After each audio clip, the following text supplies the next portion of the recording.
हम इस शरीर में आए हैं, शरीर हमारा नहीं है। हम शरीर में आए हैं, शरीर हमारा नहीं है। याद रखिए, आदि गुरु शंकराचार्य बड़ा सुंदर प्रसंग है हमारी भारतीय संस्कृति का। आदि गुरु शंकराचार्य जिन्होंने अपने सनातन धर्म का परचम लहराया, जिन्होंने 4 धामों की स्थापना करी, जिन्होंने 4 मठ बनाए, जिन्होंने केवल और केवल 4 शंकराचार्य बनाए थे, आज तो 32 शंकराचार्य बन गए अपने आप ही। उसका कोई कारण था और हमें इसका बोध होना चाहिए। शंकर शंकर अवतार, उन्होंने कहा मैं सन्यास लूंगा, मां ने कहा नहीं, मुझे कौन पालेगा। शंकर ने अपनी मां को बहुत उपदेश दिया लेकिन नहीं माने, घर से जाने नहीं दिया।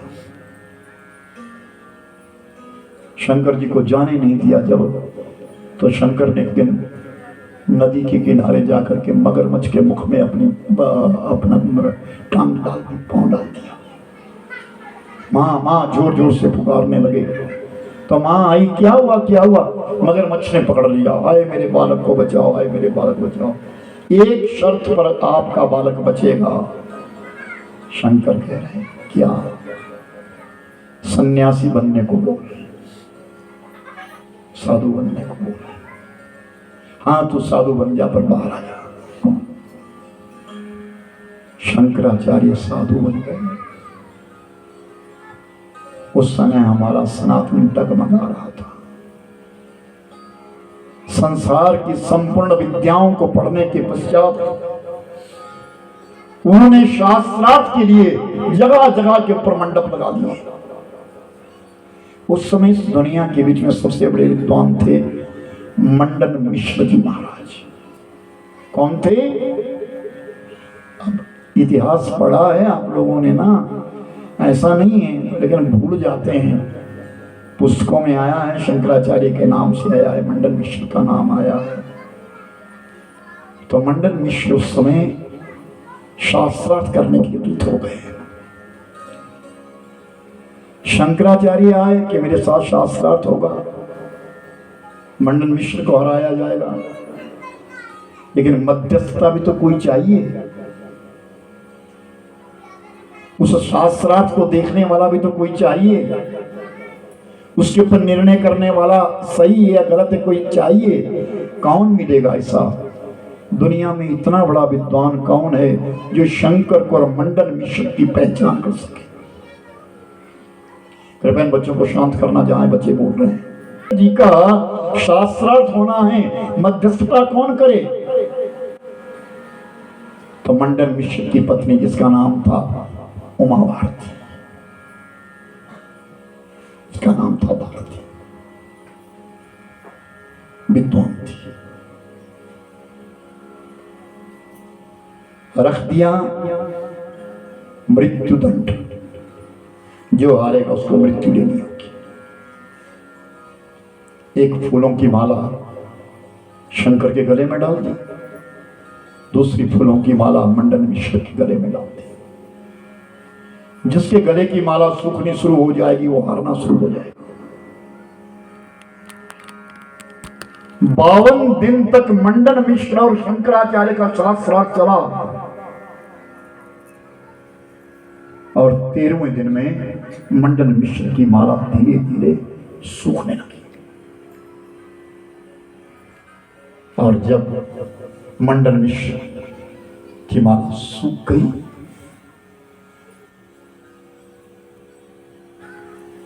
हार हो गई, मुझे मृत्यु स्वीकार है। मां भारती ने कहा नहीं, पुरुष का आधा भाग अर्धांगिनी नाम है मेरा, मेरे पति हारे, मैं नहीं हारी, मेरे साथ शास्त्रार्थ कर। अब शंकर बेचारे जिनका विवाह नहीं हुआ, जिनको पता नहीं है गृहस्थ के बारे में, आज एक गृहिणी कह रही है, एक भारती कह रही है आपको मेरे साथ शास्त्रार्थ करना होगा।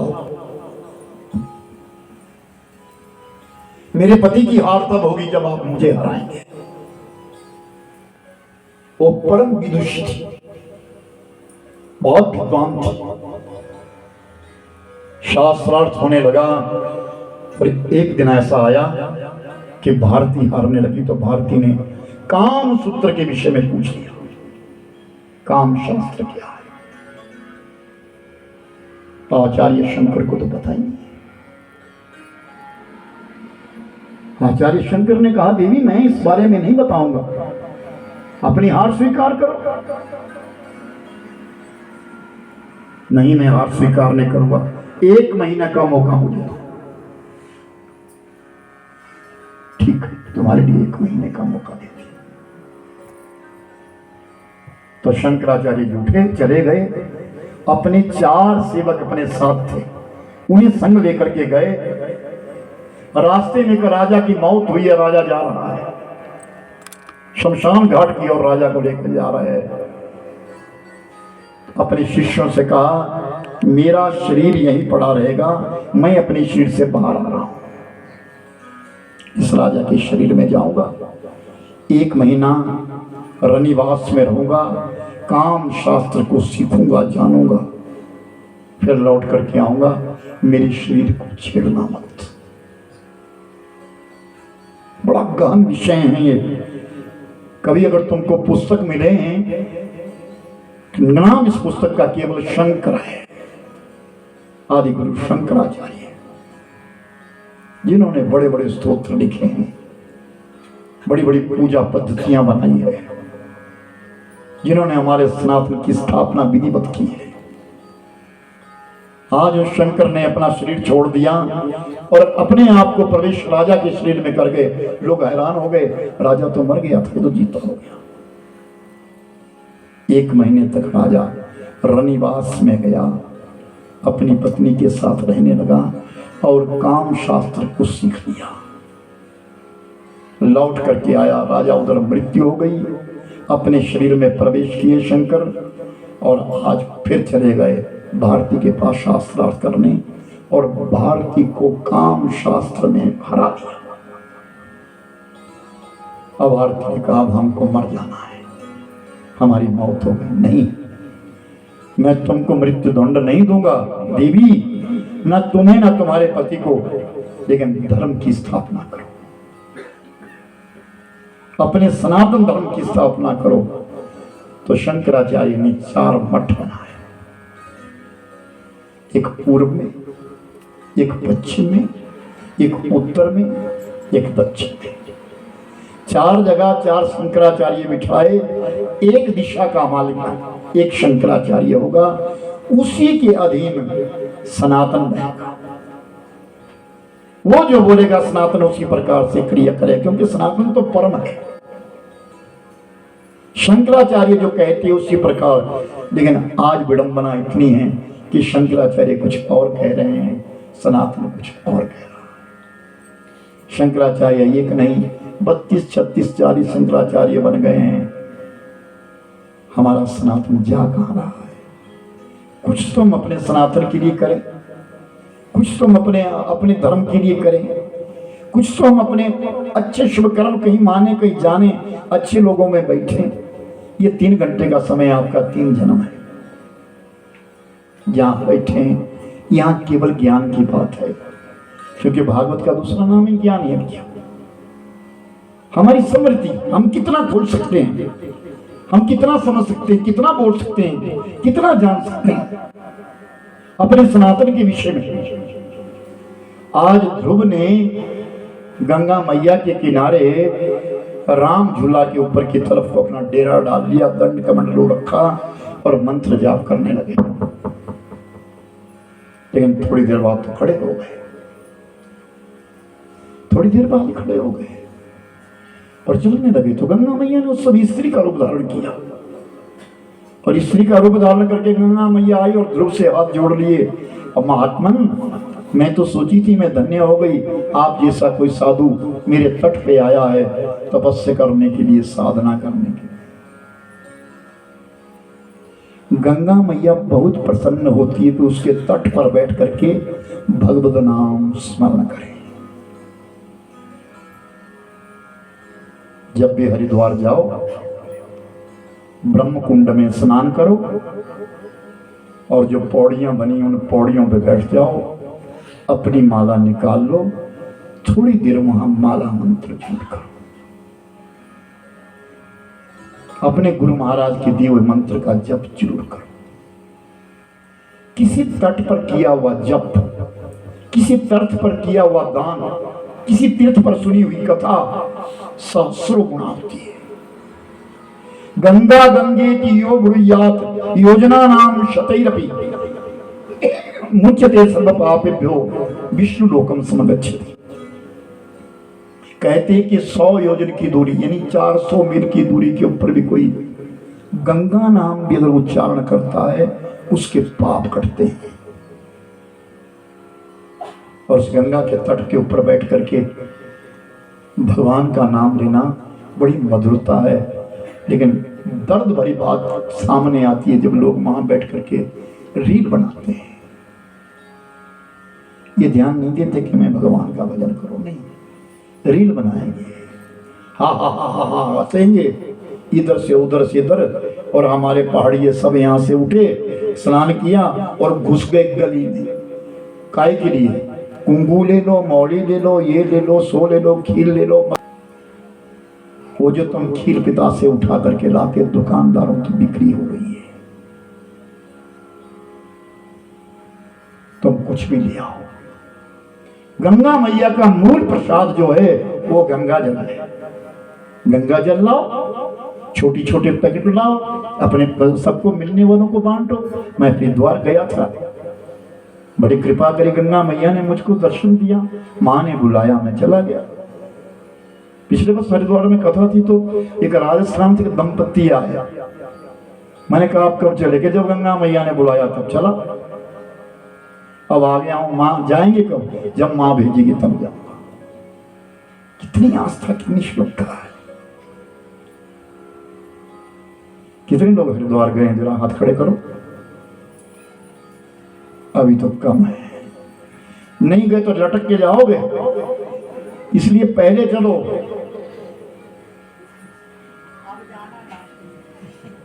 हरिद्वारे कुशावर्ते नीलके बिलोकेश्वरम कनखले कटम स्नानम पुनर्जन्म विद्यते।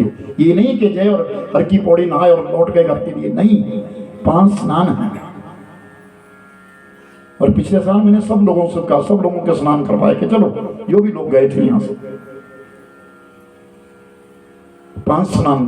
पहला स्नान जो है कुशा ब्रह्म कुंड में हर की पौड़ी, दूसरा स्नान कुशा घाट में, तीसरा स्नान नीलधारा में, चौथा स्नान त्र्यंबकेश्वर भगवान में घाटी के ऊपर पार्वती कुंड, और 5वां स्नान कनखल में। ये 5 स्नान हरिद्वार के हैं। इन 5 स्नानों को करने के पश्चात हरिद्वार का स्नान पूर्ण माना जाता है। ये लिखा है वहां, श्लोक लिखे हैं, 5 स्थानों पर श्लोक लिखे हैं। हरिद्वारे कुशावर्ते नीलके बिलोकेश्वरम कनकले कृतम स्नानम पुनर्जन्म विद्यते।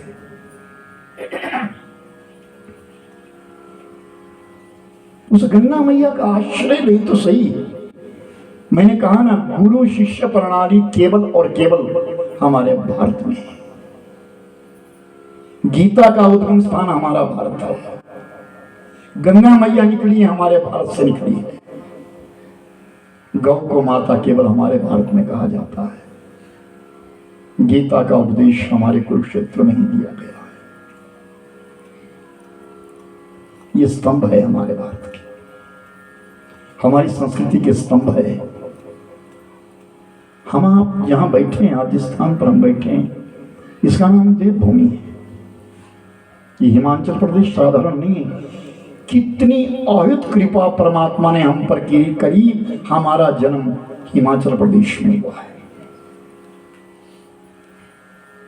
अब बताइए, आप बिहार के लोग यहाँ काम करने आते हैं, यूपी के लोग काम करने आते हैं, कहाँ कहाँ के लोग, छत्तीसगढ़ से कोई कहीं से कहाँ। हमारी हिमाचली तो मजदूरी करने बाहर कोई नहीं जाता। छोटा मजदूर तो कहीं नहीं जाता। और एक बहुत बड़ी बात कि हमारे हिमाचल में हिमाचली कोई भी भिखारी नहीं है। हिमाचल के मंदिरों में जितने भिखारी बैठे वो भी सब नीचे से। हमारे हिमाचल का कोई भिखारी नहीं है। कितना समृद्ध प्रदेश है हमारा है। और भगवान ने हम पर कृपा करी, इस देवभूमि में हमारा जन्म हुआ है और फिर हम इसको छोड़ रहे हैं। फिर हम यहां से उठ करके कोई पंचकुला बस रहे हैं, कोई जीरकपुर बस रहे हैं, कोई दिल्ली बस रहे हैं, कोई कहीं बस रहा है, कहीं बस रहा है। और वहां जो रह रहे क्या वो अच्छे हैं? उनके तो कान भी पक जाते हैं। सही सही सही लगे इधर, जो कितनी शांति से सुन रहे हैं कथा, कितने प्रेम से बैठे, श्रद्धा भक्ति भाव के साथ बैठे। ये हमारा प्रदेश कोई साधारण नहीं है।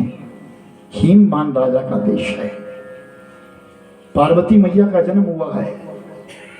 गंगा का अवतरण स्थान ये उत्तराखंड है। इस उत्तराखंड की भूमि है, बड़ी पावन है, बड़ी पवित्र है। गंगा मैया ने स्त्री का रूप धारण किया और ध्रुव से कहा, महाराज आप कहां चले? मां तू शोर करती है,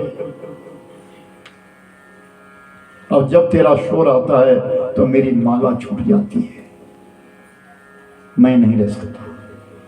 तो गंगा ने सौगंध खाई, सुन जब तक धरती पर रहूंगी ना तेरे आश्रम के पास शांत बैठूंगी, मत जा। और आज भी गंगा मैया ऋषिकेश में बिल्कुल शांत बैठती। 11 वर्षों तक ध्रुव ने तप किया। 11 वर्ष के पश्चात एक दिन मौत आई, मृत्यु आई। और उस मृत्यु ने आकर के ध्रुव से कहा, मुझे अमर कर, मेरे मस्तक के ऊपर अपना पांव रख, उत्तर दिशा में चला जा। ध्रुव ने मृत्यु के मस्तक पर पांव रखा, उत्तर दिशा में चला गया।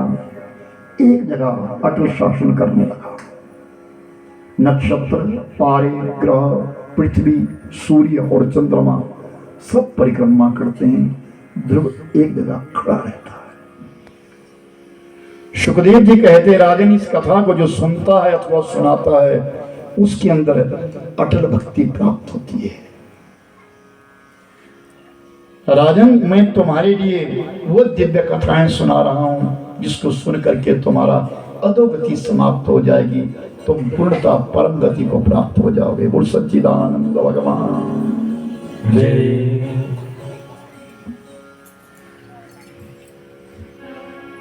नाथ देखोगे अवगुण हमारे,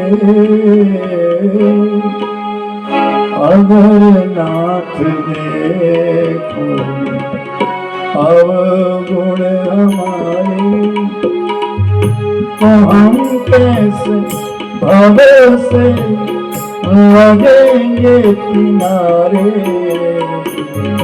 अगर नाथ देखोगे अवगुण हमारे,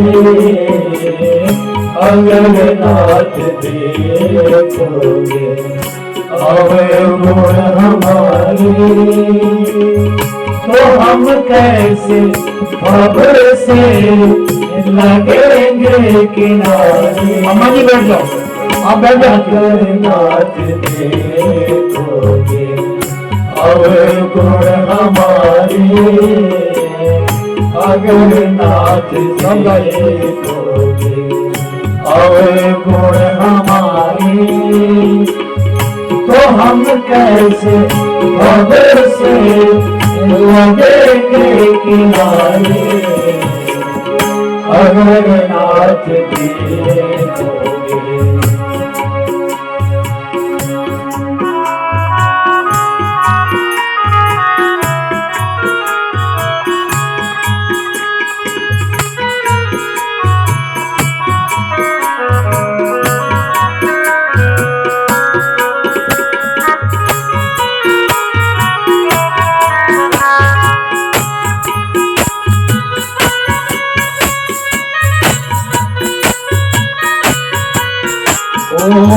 पतितों को पावन बना के कृपानी पतितों को पावन बनाते कृपानी पतितों को पावन बना के कृपानी पतितों को पावन बनाते कृपानी पतितों को पावन बनाते कृपानी पतितों को पावन बनाते कृपानी ये पाप इस सुयश के सहारे अगर नाथ देखोगे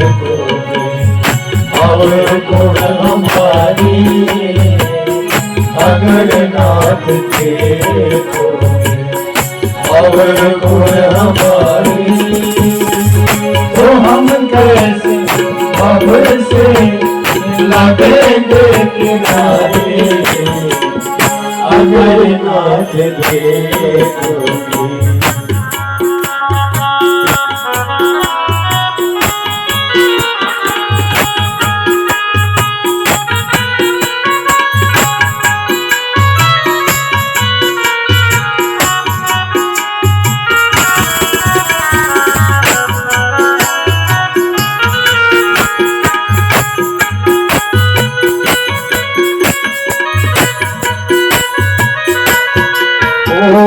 हमारे लिए देरी किए हो हमारे लिए क्यों देरी किए हो हमारे लिए क्यों देरी किए हो हमारे लिए क्यों देरी किए हो हमारे लिए देरी किए हो हमारे लिए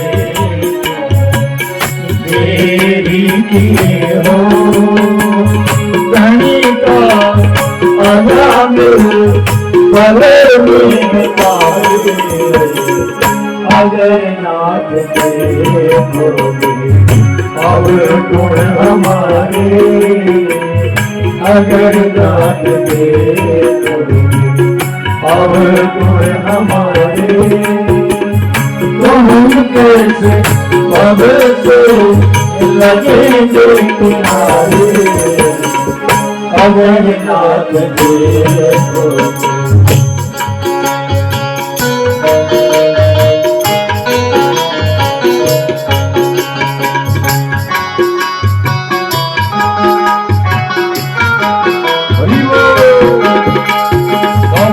ताले बजाएं और प्रेम से गाइए हो जाए आनंद दें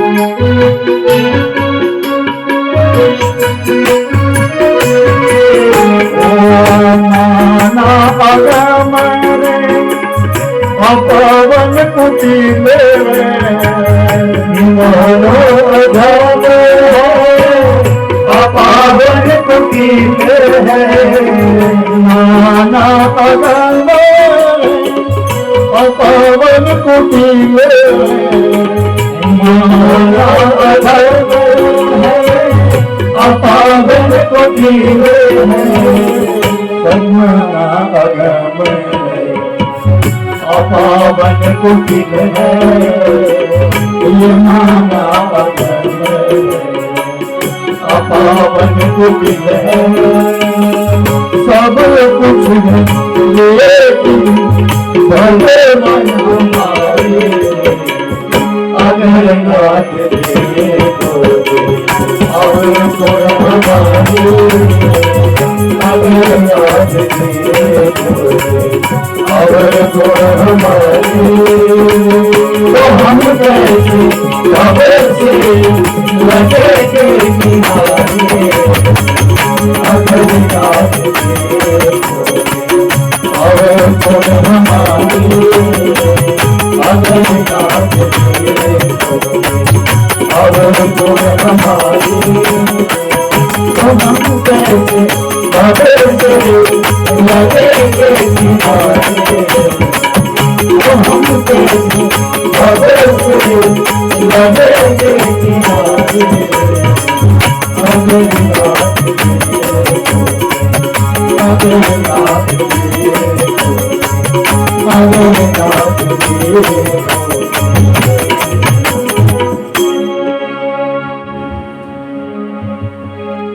कर्म का फल भोगना पड़ता है। जैसा कर्म करेंगे वैसा फल भोगना पड़ता है। भगवत गीता हमको ये कहती है, कर्म शुभ करेगा शुभ फल मिलेगा, अशुभ करेगा अशुभ। गुरु और शिष्य जा रहे हैं एक तालाब, उस तालाब के किनारे किनारे से जब निकल रहे थे तो क्या देखा, एक अजगर है। उस अजगर को चोट लगी है और उसके लिए लाखों चींटियां काट रही है।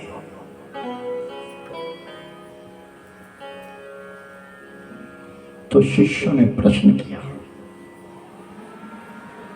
जानना चाहते हैं ये अजगर कोई चींटियां काट रही है, इतना बड़ा अजगर है, इसे क्या हुआ है महाराज? गुरुदेव ने कहा, कर्म दंड है।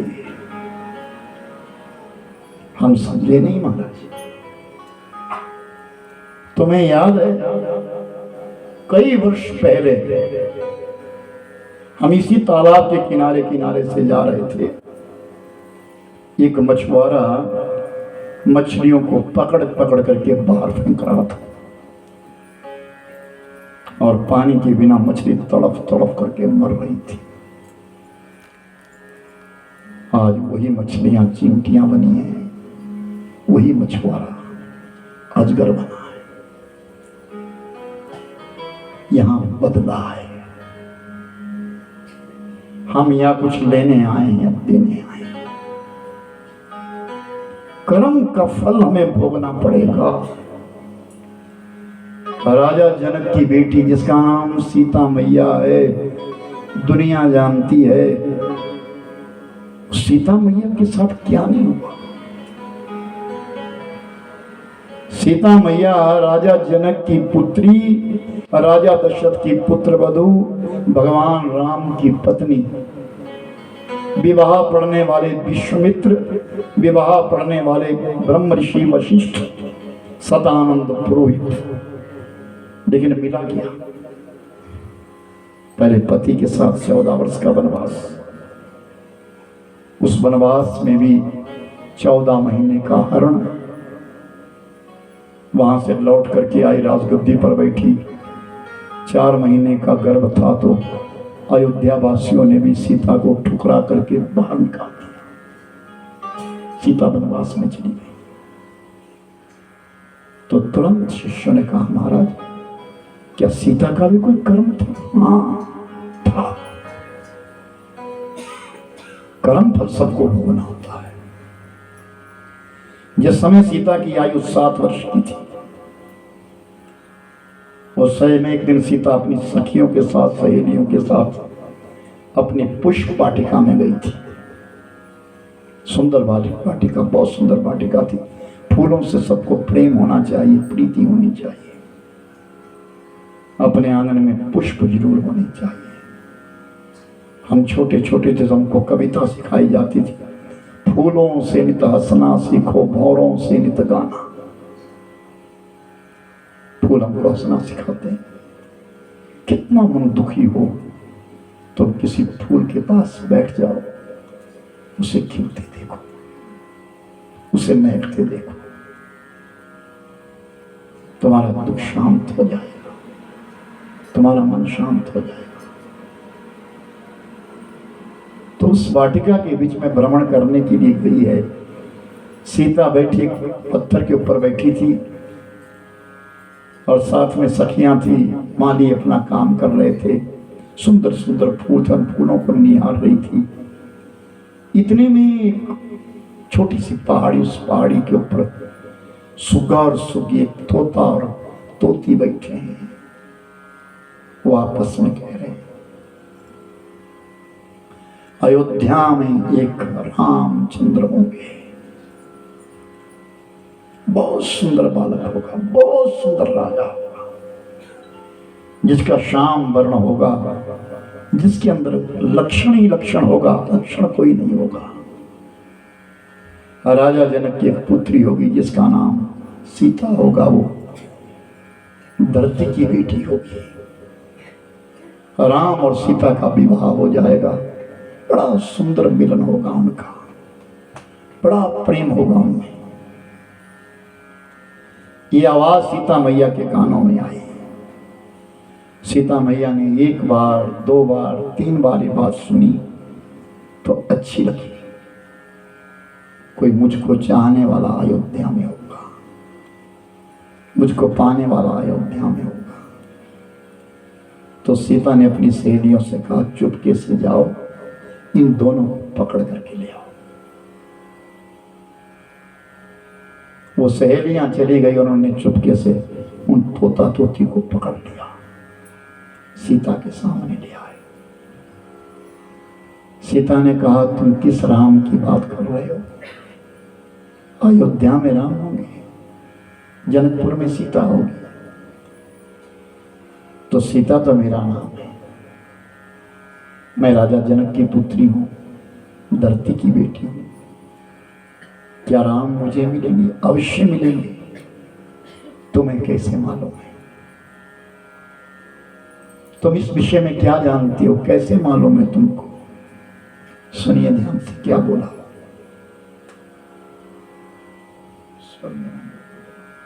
ये मन का सुनिए।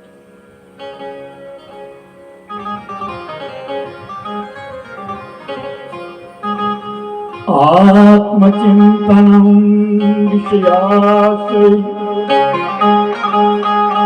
क्रोशाय वैश्रुव आश्रमेण वाल्मीकिना सुनन्ति खगामृगा।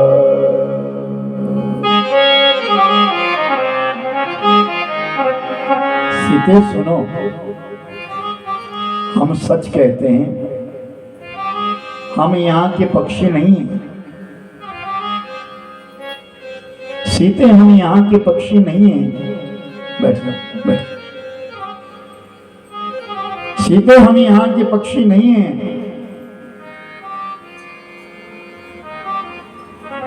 हम ऋषि वाल्मीकि के आश्रम के पक्षी। इस धरती के ऊपर एक ऋषि जिनका नाम है वाल्मीकि। उन वाल्मीकि ऋषि ने एक रामायण लिखी है। उस रामायण का वो पाठ करते हैं। जब वो रामायण का पाठ करते हैं तो हम ही नहीं, बहुत सारे पक्षी, मृग इत्यादि भी आकर के इकट्ठे हो जाते हैं और उस कथा को सुनते हैं। उस कथा को हमने सुना है। क्रीते यद क्रिये सजानाम जनक नंदनी सु अवधा प्रवेश रामाज्ञा वाल्मीकि करोदय। हमने ऋषि महाराज के मुखारविंद से सुना है कि राघव भी नाम उनका होगा, राम भी नाम उनका होगा, राजा वो होंगे, उनका विवाह जनक नंदनी के संग में होगा। पकड़ लिया, मैं तुमको जाने नहीं दूंगी। अच्छा, राम के विषय में और कहो। तो तोते ने राम की प्रशंसा शुरू कर दी। नीलांबुजं श्यामल कोमलांगम सीता समारोपितवाम भागम पाणो महासायक चारुचापं नमामि रामं प्रभुवंशनाथम्।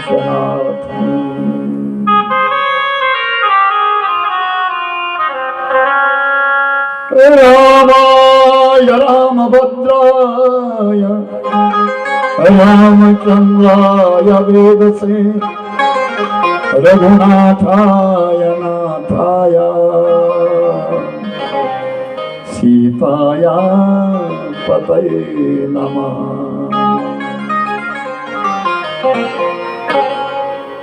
राम जी की भूरी भूरी प्रशंसा करी। अब हमें जाने दे। नहीं, मैं तुम्हें जाने नहीं दूंगी। जब तक राम मुझे लेने नहीं आएंगे मैं जाने नहीं दूंगी। कहते कुछ दिनों के पश्चात तोता मर गया। आजाद पंछी है, उनको पिंजरे में डालेंगे और कैद खाने में पंछी नहीं रहना चाहिए। और याद रखना, पक्षियों को पकड़ना भी अपराध है। पक्षियों को पालने के लिए चुग रखना अच्छी बात है, लेकिन पकड़ करके बंद करना अपराध है। ये अपराध सीता मैया कर गई और अपने पति के विरह में कुछ दिनों के पश्चात वो तोती भी मर गई, वो सुगी भी मर गई और वही श्राप सीता को लग गया। सीता तुझे चैन नहीं मिलेगी, ये कर्म है।